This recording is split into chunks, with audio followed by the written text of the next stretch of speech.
Graça e paz, povo de Deus, bom dia. Deus seja louvado em mais um dia na tua vida, na tua casa. Nessa manhã do qual o Senhor já nos confiou, através da tua bondade, a tua misericórdia, que é infinita e dura para sempre, e já nos presenteou com mais um dia, direto do céu, torno sempre, vou falar e vou repetir, direto do céu, da mão do Criador, Deus Pai Todo-Poderoso. Só Ele tem o poder e a autoridade de nos permitir mais um amanhecer na nossa vida. Por isso que eu oro a Deus para que os irmãos, as irmãs, as vidas que estão conseguindo ser ministradas através dessas mensagens do céu, da parte do Senhor na minha vida. Eu falo, antes de eu entregar algo aqui, Deus ministra aqui. Antes de eu falar qualquer coisa aqui no nome de Jesus, eu tenho que sentir, estar recebendo aqui dentro de mim. Então, o primeiro contato terra-céu, canalização, do qual o Senhor entrega a mensagem, ministra no nosso coração, vem em mim, vem na pessoa do qual antes dela ministrar a mensagem, ela tem que receber, senão não tenho nada para entregar. Amém? Isso é maravilhoso, isso é poderoso o jeito que Deus age conosco. Só da gente estar disponível, não tem como não cair as bênçãos sobre nós, não tem como Ele não derramar a vontade dEle através de nós, mediante o nosso permitir.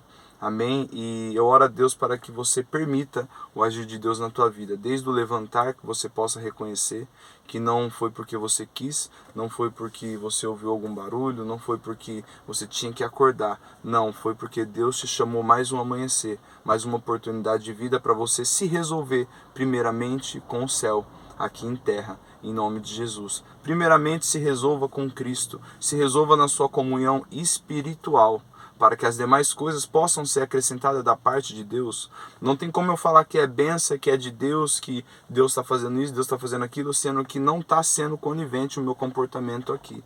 Apenas pessoas às vezes confundem o que ela faz, o que ela quer, às vezes por ter condição, e achar que é de Deus, que Deus está fazendo, que Deus está permitindo, que Deus está abençoando. Deus é Deus.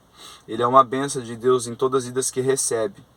Por isso que a palavra do Senhor diz que aquele que crê e receber se tornar um filho de Deus, João 1,12. Então Deus não precisa de nada da nossa parte para ser mudado, para Ele poder fazer. Basta a gente querer e permitir que Ele seja na nossa vida e a gente receber Ele como o único e suficiente Salvador da nossa vida. Tudo que acontece cooperando para o bem, isso não vem de nós, é dom de Deus. O apóstolo Paulo vai dizer na sua carta ao Efésios, no capítulo 2, para que carne nenhuma se vanglorie. Tudo que coopera para o bem é da parte do Senhor, é da misericórdia, isso é graça. Amém? Então que possamos reconhecer isso no toque de Deus ao chamar nós para mais um dia, para que você possa se resolver espiritualmente, fisicamente, em todas as áreas da tua vida, mas o quanto antes você estiver se resolvendo em Cristo Jesus, você pode ter certeza que as outras coisas vão ser mais fáceis de lidar e mais direcionada, com direção divina, com direção do céu. Examina as Escrituras para não ficar confundido. Foi o tema que o Senhor me deu hoje, nessa palavra que Ele colocou no meu coração. Examina as Escrituras para não ficar confundido, as Escrituras sagradas, pois elas falam de vida eterna. Aqui eu falo que é o GPS do céu, que foi movido para nós aqui na terra, através de Cristo Jesus. Isso aqui é um manual de vida, para essa vida do qual temos aqui, para alcançar a vida eterna depois daqui. Leia a Bíblia, examine as Escrituras para não ser confundido. Amém? Deus seja louvado.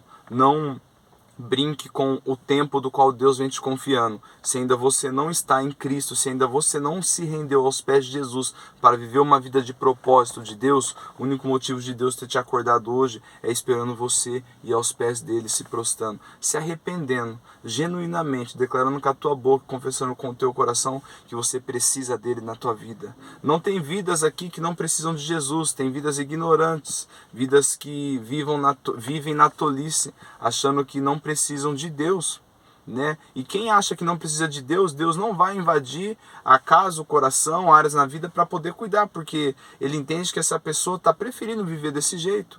Ele bate na porta, Ele não invade. O ladrão vem para roubar, matar e destruir, mas Jesus fala, eu vim para dar vida e vida com abundância. Em João 10, o primeiro versículo de João 10, Jesus começa falando que Ele é a porta, aquele que não passar por mim é ladrão, é salteador. Não tem outro caminho a não ser Cristo Jesus para se achegar no céu. Não tem outro atalho, não tem outra via a não ser Cristo Jesus para chegar até Deus. Hoje temos a paz com Deus por intermédio de Cristo Jesus. Ninguém conhece a Deus a não ser por Jesus. Não tem como você falar que tem um contato direto com Deus se não for em nome de Jesus. No seu eu, no seu intelecto raso, falho, imperfeito, às vezes você acha isso, mas para ouvir. Procure examinar as Escrituras. Quando Deus mover alguém para falar do amor de Cristo, do que Jesus fez, do que Jesus faz e ainda vai fazer, para ouvir.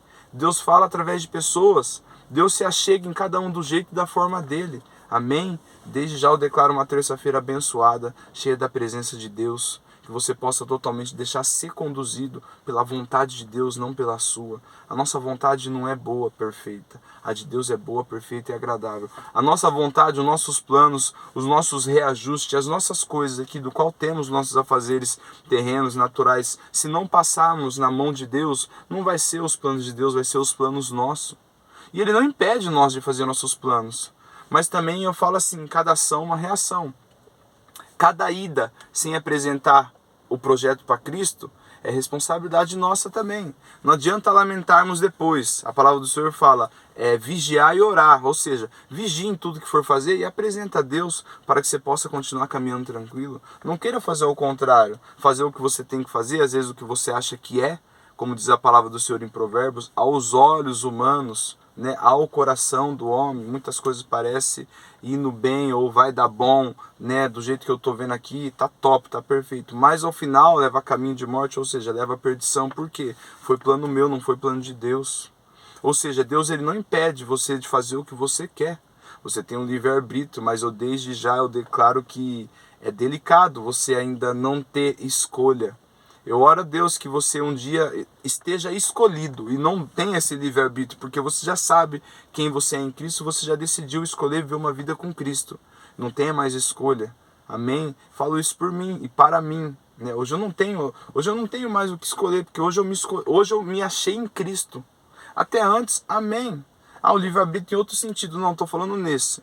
De escolha que envolve vida eterna, de escolha que envolve destino da alma. Eu falo que ambos caminhos têm destino, com Deus e sem Deus. Com Deus o destino é o céu, sem Deus o caminho é o inferno. Simples. Não tem como você achar que está levando uma vida aqui na terra, né, fora de comunhão espiritual, fora de obediência, vive no pecado, vive fazendo coisas que você sabe que está desagradando a Deus e achar que espera o céu. Que a palavra do Senhor diz que Deus ele abomina o pecado. Então não tem como algumas coisas você maquiar na sua cabeça, se autorizar a fazer algumas coisas e achando que é da parte do Senhor, sendo que é da parte sua. Seja responsável por cada semeação, seja responsável por cada plantação, mas não esquece da colheita. Eu falo que a semeação, o plantar, a gente tem o controle do que vamos plantar e como vamos plantar. Por isso que o apóstolo Paulo fala que não canse de semear o bem. Gálatas 6:8. Gálatas 6:8. Não canse de semear o bem, que no momento certo colherá. Ou seja qual for a situação, o desafio, se você vive uma vida em Cristo, continue fazendo o que é bom aos olhos de Deus. Porque não é sobre nós, é sobre Ele. Não é sobre nada a mim, é sobre o reino do Senhor que vive em mim, estabelece aí. O reino de Deus é de dentro para fora. Então que você possa permitir o reino de Deus entrar na tua vida para que você viva o propósito de Deus aqui nessa vida. Amém? Deus seja louvado e te guarde por onde for. Irmãos, Mateus 24, sermão profético, Monte das Oliveiras, Jesus ali ensinando, pregando para os discípulos, falando algumas palavras ali sobre o fim dos últimos dias, né? As dores de parto, os princípios das dores, né? E logo no versículo 1, no 2, os discípulos, Jesus fala que mostra o templo, aponta e fala que ali não vai ficar pedra sobre pedra, né? No versículo 2, Mateus 24. Ele, porém, lhe perguntou, não vedes tudo isso? Para os discípulos. Em verdade vos digo que não ficará aqui pedra sobre pedra, que não seja derrubada. Ele estava falando que ia destruir o templo, e realmente o templo foi destruído. Tem uma outra passagem, Jesus fala que em 3 dias, né, o que será derrubado em 3 dias será levantado. Eles ficaram meio perdidos, aí foi para os fariseus. Como vai construir isso? Demoramos tantos anos, eles não estavam entendendo que Jesus estava falando dele mesmo. Que ele ia ser entregue na mão dos homens, convém que ele padecesse na mão dos homens para que ao 3º dia ressuscitasse. Eles não entenderam. Amém? Glórias a Deus. Aleluia. Deixa eu compartilhar aqui com os irmãos, Mateus 24. Mas o que o Senhor falou aqui comigo foi na parte que os discípulos perguntam sobre os últimos dias. Né? Estando ele assentado no Monte das Oliveiras, aproximaram-se dele os discípulos em particular, e lhe pediram, dize-nós quando essas coisas acontecerão, qual o sinal que haverá da tua vinda e do fim dos tempos. Da volta de Jesus, Jesus estava com ele. Jesus já tinha falado que Jesus ia para o Pai, mas ia voltar para buscar a tua igreja. Os discípulos perguntou o sinal da tua vinda e o dos fim dos tempos. E Jesus responde assim para eles. Respondeu-lhe Jesus: acautelai-vos, que ninguém vos engane. Pois muitos virão em meu nome, dizendo eu sou o Cristo, e enganarão a muitos. Jesus não falou da vinda dele, nem dos fins dos tempos, nesse momento que os discípulos perguntaram. Jesus falou assim: acautelai-vos para que não vos engane. Muitos virão em meu nome dizendo eu sou o Cristo, e enganarão a muitos. Por isso que o Senhor deu o tema dessa mensagem: examina as Escrituras para não ser confundido. Nos dias de hoje a gente está vivendo um evangelho delicado, do qual o apóstolo Pedro vai dizer em uma das suas cartas que estamos vivendo na era da graça, porém muitos falsos profetas, né? Muitos falsos profetas que vêm pregando um evangelho do qual fala de Jesus, fala de Deus, mas não exige renúncia, não exige entrega, né? Um evangelho que às vezes tem que dar para receber, sendo que a maior oferta já foi feita em João 3,16. Deus amou o mundo de tal maneira que entregou teu Filho unigênito para todo aquele que nele crê, não pereça, tenha vida eterna. Você não precisa pagar mais nada, aleluia, porque já foi pago com um preço de sangue. O plano da cruz foi o plano perfeito para hoje estarmos aqui, em nome de Jesus. Então, examinar as Escrituras para não ser confundido, assim como Jesus falou para os discípulos: acautelai-vos para que não vos engane. Haverão muitos em meu nome dizendo eu sou de Cristo, e enganarão muitos. Se você não procurar viver uma comunhão com Deus, em nome de Jesus, fiel, buscando raiz, buscando fidelidade, comprometimento, você vai ser confundido com outro tipo de evangelho. Você vai acabar fazendo coisas que